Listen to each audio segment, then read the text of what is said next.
গতানুগতিক, দিশাহীন, অপরিণামদর্শী স্বাস্থ্য ও পুষ্টি নিরিখে এই তিনটি বিশেষণ দিয়ে চিহ্নিত করা যায় কেন্দ্রীয় বাজেটকে। প্রথমটির প্রমাণ অকারণ কার্পণ্য।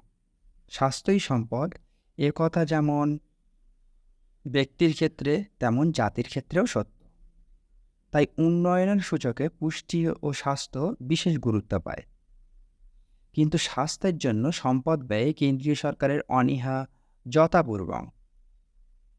স্বাস্থ্য খাতে মোট বরাদ্দ যৎসামান্য বেড়েছে, গত বাজেটের চাইতে 1.7%। তবে মুদ্রাস্ফীতির পিঁপড়ে লাভের চিনিটুকু খেয়ে গিয়েছে। মুদ্রাস্ফীতির হার খুব কম করে ধরলেও স্বাস্থ্যে বরাদ্দ কমেছে অন্তত 1%।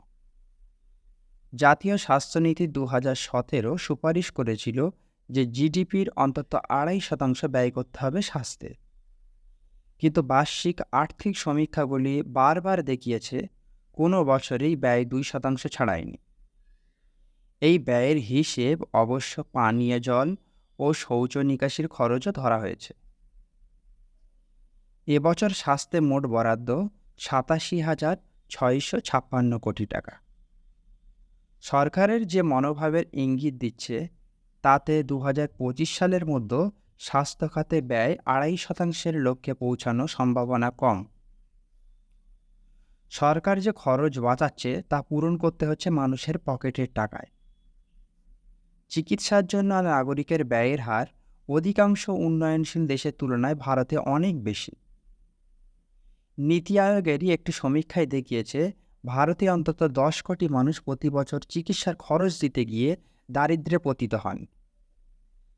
47% পরিবারের কাছে চিকিৎসার খরচ বিপজ্জনক। এই বিপর্যয়ের সামনে দাঁড়িয়ে অর্থমন্ত্রী নির্মলা সীতারামন বাজেট বক্তৃতায় 3টি ক্যান্সারের ওষুধের শুল্ক মকুব করার কথা ঘোষণা করলে তা করুণ কৌতুক বলে মনে হতে বাধ্য। উদ্বেগের বিষয় এই যে পরিকাঠামো নির্মাণ এবং দক্ষ কর্মী প্রশিক্ষণের খাতে বরাদ্দের টাকা খরচ হচ্ছে না, তার জেরে বরাদ্দও কমছে। যেমন জাতীয় স্বাস্থ্য মিশনের অধীনে প্রশিক্ষিত কর্মী তৈরির জন্য গত বাজেটে বরাদ্দ হয়েছিল 6,500 কোটি টাকা। ওই টাকায় জেলা হাসপাতালগুলিকে মেডিকেল কলেজ করা, মেডিকেল কলেজের সিট বৃদ্ধি, নার্সিং ও প্যারামেডিক্যাল কর্মী তৈরির জন্য প্রতিষ্ঠানের উন্নতি ইত্যাদি করার কথা ছিল। দেখা যাচ্ছে খরচ হয়েছে মাত্র 1,500 কোটি টাকা এবং এবছর বরাদ্দ হয়েছে 1,200 কোটি টাকা। তাহলে জাতীয় স্বাস্থ্য মিশনের উপযোগী মানব সম্পদ তৈরি হবে কি করে? তার জন্য কি সরকার নির্ভর করবে কেবলমাত্র বেসরকারি ক্ষেত্রের উপরে, নাকি অন্য কোনো পরিকল্পনা রয়েছে? তেমনি নতুন এইমস হাসপাতাল তৈরি, ডিজিটাল স্বাস্থ্য পরিষেবা, টেলি মাধ্যম মানসিক স্বাস্থ্য পরিষেবার খাতে বরাদ্দ কমেছে।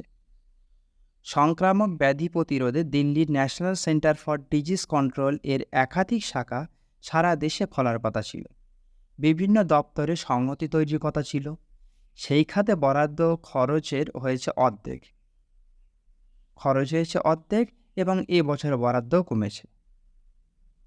অতিমারির ভয়ানক অভিজ্ঞতা 3 বছরের মধ্যে সংক্রামক ব্যাধি থেকে জনস্বাস্থ্যের সুরক্ষার নীতির এই হাল।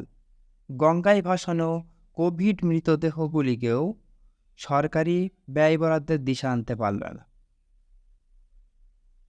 শিশু পুষ্টির বরাদ্দ দেখলে বোঝা যায় সরকার অপরিণামদর্শী শুধু নয়, অমানবিক।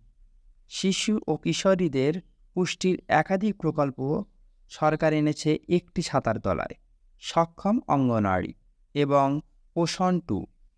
গত বছর এই খাতে যা ধার্য হয়েছিল 20,554 কোটি টাকা, তার চাইতে বাড়তি খরচ হয়েছে 969 কোটি টাকা। এবছর বরাদ্দে কিন্তু গত বছরের বরাদ্দের চাইতে কেবল 646 কোটি টাকা বেশি। 40%-এরও বেশি অপুষ্ট শিশুর দেশ পুষ্টি প্রকল্পের বরাদ্দ ছাড়ছে। শীর্ণ, রুগ্ন, খর্বিত মেধা শিশুবাহিনী নিয়ে অমৃতকালের উদযাপন, এই যেন ভারতের নিয়তি। প্রতিবেদনটির আনন্দবাজার থেকে গৃহীত হয়েছে। ধন্যবাদ।